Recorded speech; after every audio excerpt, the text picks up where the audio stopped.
On January 6, 1998, Governor John Engler appointed Judge Pittman to the Muskegon County Probate Bench. Judge Pittman has been re-elected continuously since 1998.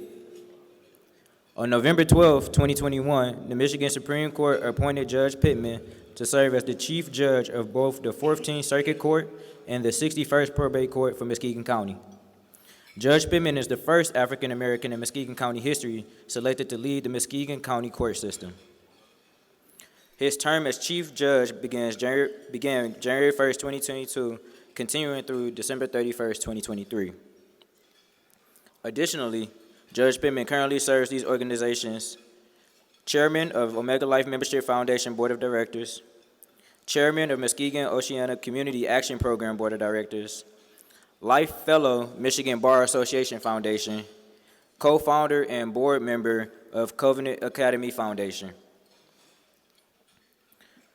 Judge Pittman in February of 2022 accepted Governor Gretchen Whitmer's appointment through the Michigan Department of Health and Human Services to serve as co-chairman of the State of Michigan Child Welfare Improvement Task Force, which serves to address the issue of overrepresentation of children of color in the foster care system in Michigan, and the working definitions of child abuse and child neglect. Judge Pittman is married to Teresa Kay, and they are the proud parents of Cherish and Jared Pittman. Jared Pittman, life member 10,563. They are all members of the Ambassadors Church of Muskegon. Please join me in welcoming the Honorable Gregory C. Pittman as our guest speaker tonight.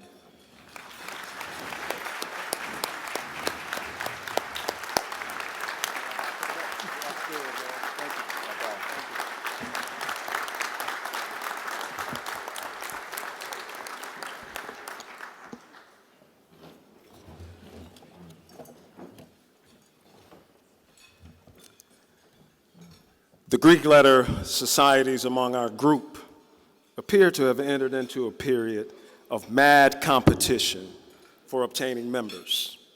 Scarcely a student on the college campus but wears a pledge pin or a fraternity pin.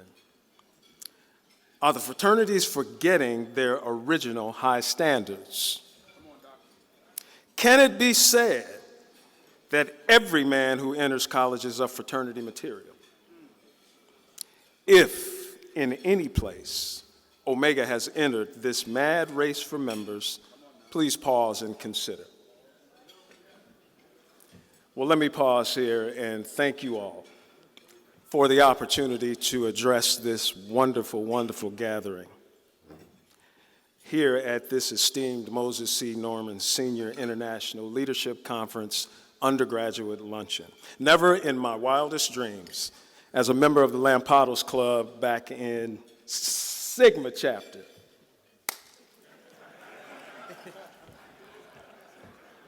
beginning in the fall semester of 1982 through to initiation on May 11th, 1983, would I have imagined that I would have this singular privilege of addressing the men of Omega and our assembled guests at a signature event such as the Undergraduate Luncheon. Thank you so very much. Thank you, Brother Second Vice Grand Basileus Ryan Thomas, for the invitation, for your tireless work and leadership in bringing this gathering to fruition. Certainly protocol has been already observed, but I do want to thank the members of this Supreme Council, the gathered past Grand Basileus, the past and current Omega Life Membership Foundation board members. If you all would please stand, members of that board. I want you to be acknowledged here for what it is that you have done.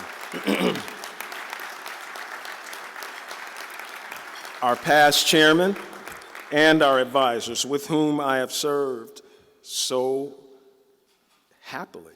It has been truly a labor of love. Finally, I thank my friend and our leader, my tight man,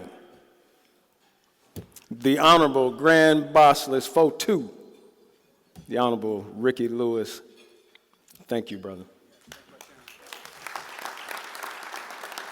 Finally, let me just take a moment to make this really personal to me for just a second. None of us are who we are by ourselves, and I have experienced the best of the Lord's grace and providence to have his greatest blessing bestowed upon me for life. A friend, a lover, a confidant, a giver of life, a nurturer, and my life partner. A believer in me when nobody else will believe in me or with me, and who loves me when I am my most unlovable self. Please meet my gift from God, Teresa K. Pittman. She's sitting right here at table 25.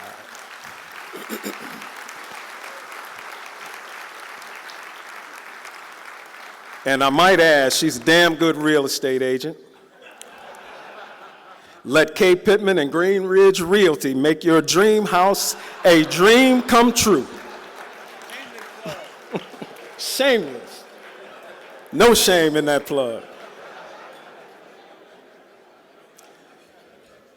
In the words of my esteemed fellow jurist, the Honorable Pigmeat Markham, for those of a certain vintage in this room, as he took the bench one day and looked over at the assembled defendants who were about to be sentenced, and he told them, I feel so good being here today, I might give myself 30 days first, so you know you in trouble. Let us continue. In any place, Omega has considered this mad race for members. Pause and consider. The value of our fraternity is not in numbers, but in men, in real brotherhood. 8 men thoroughly immersed in the true Omega spirit are far greater assets than 80 with lukewarm enthusiasm. But let's go a little further. If any chapter has reached the maximum in numbers for efficient work and brotherly cooperation, let it initiate each year only a number of men equal to those leaving the chapter by way of graduation or otherwise. Let's go a little further. Men, real men of Omega caliber, strive for that which is most difficult of attainment. Let's end it here. Keep Omega the most difficult Greek letter society in which to obtain membership, and be assured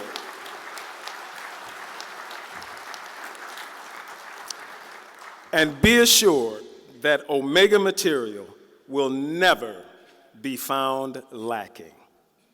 Brothers, I've read to you the prescient forewarnings, the operational mile markers, if you will, of our Alpha chapter initiated brother Walter Herbert Macick, in his submission to the Oracle in 1925. Those words still live today. And from where I stand, that honorable brother's words ring as true in July of 2023 as they did 110 years ago.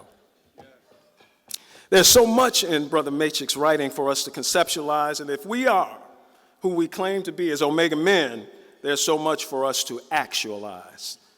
Do we have the discipline? Do we have the ability, the strength of character, the wherewithal? Do we have the will? And most particular to our gathering at this leadership conference, do we have the leadership acumen?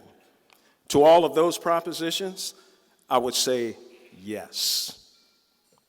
I would submit to you today, as I have consistently believed, everything we need to prosper as a brotherhood, as an institution that stands at the vanguard of our people, our communities, our country, and I dare say, indeed, the entire world, is in the room. If we all will choose to believe that which the Omega Life Membership Foundation, for instance, believes when we state as our belief that we must be purveyors of good today, tomorrow, and for life. Everything we need is in the room. If we are the true fraternal descendants and progeny of Cooper, Coleman, Love, and Just, we remain enthusiastic and purposeful. If we fully embrace our rightful legacy, if we lean into our organizational DNA, which propels us to our destiny as consequential leaders of men, brothers, we have everything we need, and it is in the room. I truly believe this, and I want you to believe it too. But certainly we appreciate that none of these things are simply going to manifest from thin air. Talking won't bring it about, and it will not take us to anything to which we aspire or come to any fruition thereof. Think about this. If we can dream and not make dreams our master, if we can think and not make thoughts our aim, a little further down the road, it says what? Ours is the earth and everything that is in it. Somewhere in our shared experience, my dear Omega brothers, by these words, we were groomed to be men who take action as such action is required. I think that the 1925 brother Walter Macek challenges we 2023 brothers to act. Further, I'm convinced that Brother Macek inspires us to be purposeful in that action. Brothers, we must be intentional in all that we do. We must intend to be the Qs. Our existence and performance as men of Omega cannot be accidental or by reason of happenstance, or as the brothers at Sigma chapter would say, as we drilled it into one another, bruh, don't be lax.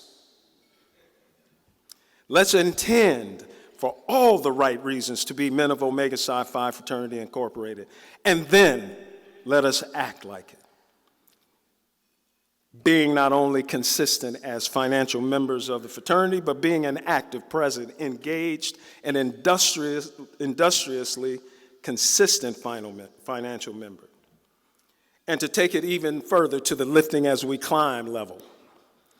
Inspire and reclaim another brother to return to active financial status and engaged social and fraternal action. Brother Macek talked about Omega material. Well, it is incumbent upon us to identify Omega material type men on your campus and in your community, extending to them the invitation to learn more about Omega and then welcoming of their genuine interest. Help them along the bridge that you are helping to build. That's being the Qs, my brothers. That's on purpose, and that's not by accident. Brothers, let's be timely and prepared with our reports and our work on behalf of our committees, our chapter, our district, and even the national fraternity. That's what being the Qs on purpose is all about. Of your own volition, brothers, learn Robert's Rules of Order and respect the practical application thereof versus arguing just to be right because you want to be right. That's the intentional Qs. Pay attention to a well-conducted meeting so you will recognize it again when you see it again. Temper your comments and your conduct so as to add to the experience and respect the value of time in the deportment of Omega's business. That's evidence of intent to be Omega's own. Instead of grooving on a brother, an unfamiliar brother, incessantly. Move as quickly as circumstances will allow to the identification of him as a brother.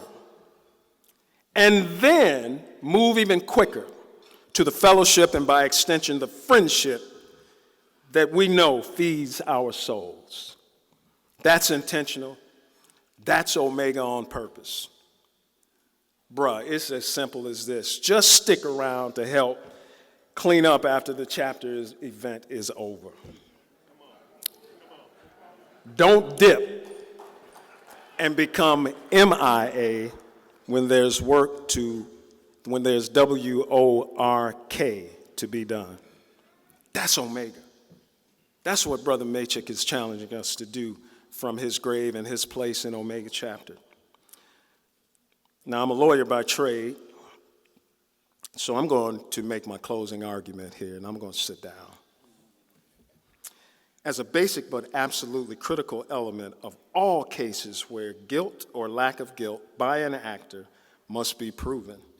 The intent of that actor is a required element that must be proven beyond a reasonable doubt and to a moral certainty. There's some lawyers in this room, and they've heard that before. If you accuse someone of being guilty of committing an act that produces some outcome or some result, you must prove that the accused not only did what they did, but they did it with the intent to accomplish that result that occurred. That's the first 10 days of law school right there. Simply put, in order to be guilty, it must be proven that you had the intent to commit the act that makes you guilty. Now, as considered in its usual context, nobody wants to be guilty of the accusations that are normally made because they're normally negative accusations. But for our purposes today, let's end with this.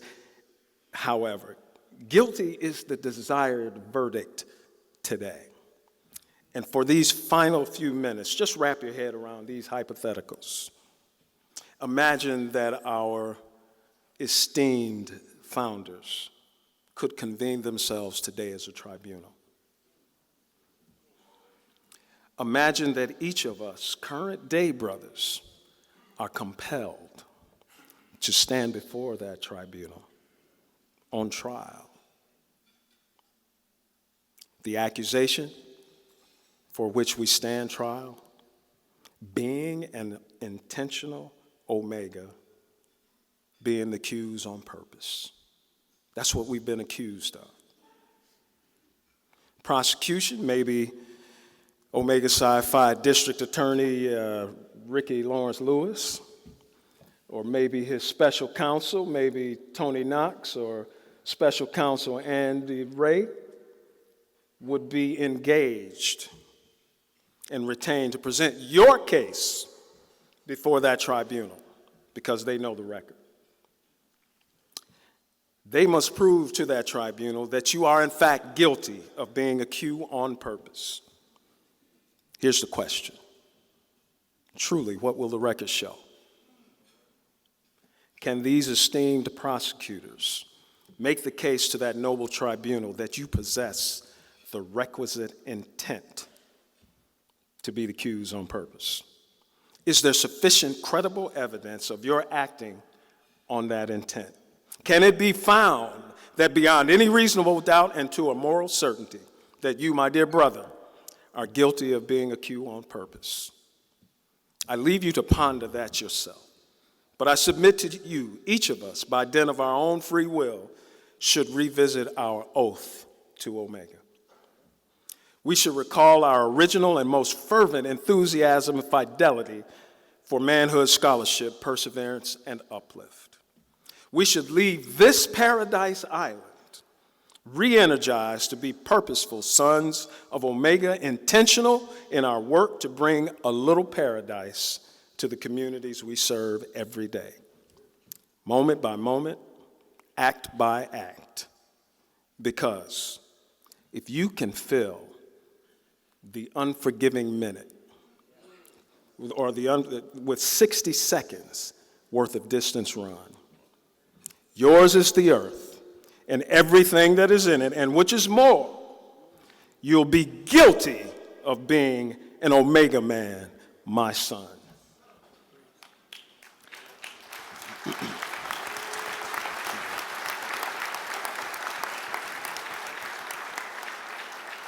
I pray that as God will keep and bless each of you gathered here today, that the supreme basileus of the universe would long keep and bless this, the Omega Psi Phi fraternity. Brother Grant Thomas, I yield.